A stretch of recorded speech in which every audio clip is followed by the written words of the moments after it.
Congratulations!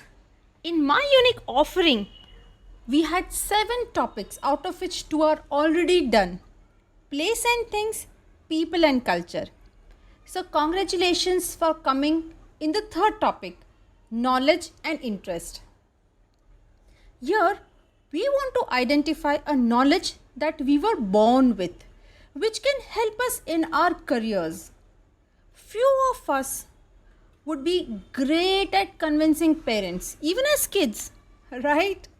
It was chocolate then. Now, that skill can be used to sell a product, isn't it? Also, those are the things we can do easily and have keen interest for it. Probably there was perfect for that age.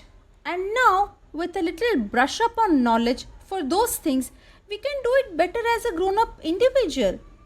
So, let me ask you, what things do you like most to do? We love eating pizza as a kid, but pizza won't give us any money, so we will exclude such interest, right? Or maybe as a child you did something really well, or it could be something that, when challenged as a child, due to circumstances, you outperformed that. That little victory you felt inside was commendable. And when you remember it even now, after 10, 15, 20 years, it makes you feel so nice. So, note down in any random order of interest you have for a particular thing. Easier way is to think of small incidents during your growing up years, and here we will include only those incidents which were in our childhood days, or we can, as a benchmark till the time we were studying, we will consider only those incidents up to that point of time. And I would like to quote my example for your better understanding. I guess I was in my 7th standard and I used to actively participate in curricular activities, and we literally had curricular activities every week. So I would be on stage every week. One such competition was reciting Sanskrit poem, and we had called in a guest from outside. So while practice, my Sanskrit sir had told me to join hands, close my eyes, and bow while reciting that particular poem to give due respect, because Sanskrit is a language like that, and I don't remember that poem, but he had asked us to do that, and that is how we all had practiced. So when my turn came, I got onto the stage, and I thanked my principal, teachers that we normally do, and my friends. At that point of time, my Sanskrit sir signaled me, on I'm standing on stage. He signaled me, don't join hands, don't bow your head, and don't close your eyes. So do it normally. I guess probably that judge might have, asked, or I don't know what was the reason. So he just told me, I'm standing on stage now, and all of a sudden I had to do something different. Uh, so I just started my poem, and within few seconds, not even 10 seconds that I would have spoken, I forgot everything. It could be a probability that I had practiced joining my hands. It could be. I don't know.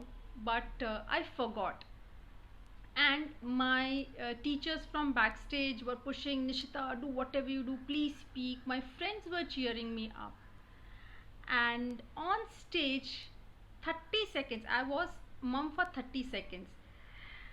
That 30 seconds can be equal to 300 seconds, or even more in certain cases. So I was all blank. I still vividly can remember the world was standstill. Just like in Shah Rukh Khan's movie, he says that the world stops, there's a standstill, but it is in a good romantic way that he shared. In my this story, it was a standstill which was not that great. but it was a standstill, and I still remember exactly how I felt even today. And I was trying to remember it. I had done my practice really well. So at that point of time, my mind was saying me, Nishita, this is something that is not supposed to happen this way, and you have to ensure now to outperform yourself. For that 30 second, my mind told me, outperform your performance, outperform your performance. In spite of that standstill, my mind was saying this to me. And after 30 seconds, all of a sudden, I remembered my lines.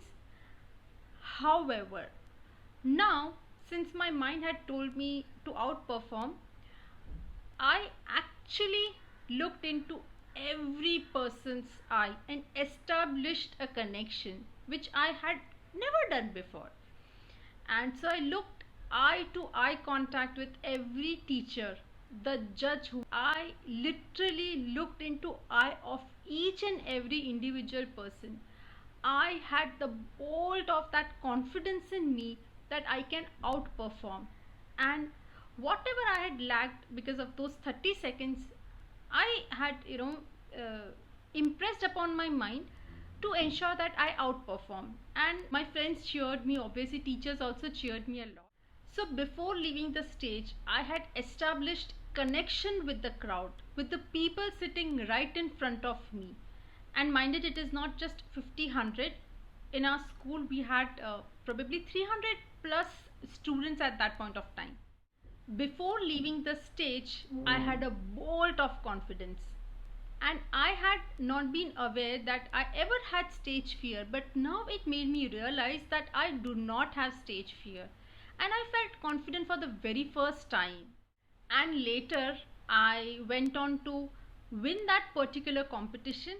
I still remember the marble game that I had got as a winner.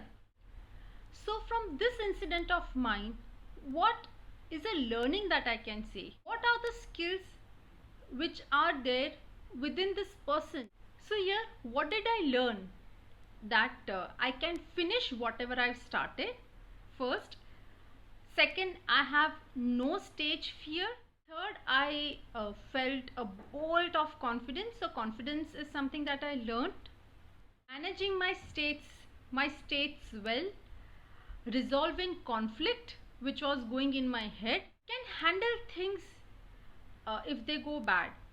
So this is what this incident told me. It is a very small incident, but it has a lasting impression after so many years.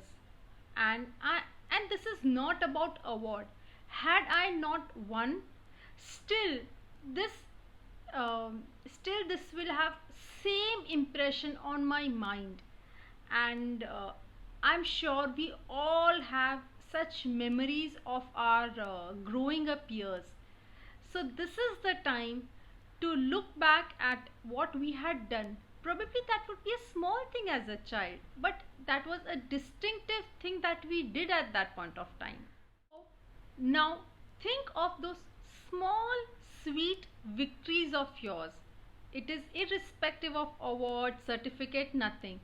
So think of those incidents where you felt as a winner or victorious, and note down what did you learn from those incidents, from those small stories of yours, or what was the skill that pulled you through at that point of time. Just like in my case, I was completely blank. I didn't knew I had stage fear, but that moment taught me that I don't have any stage fear.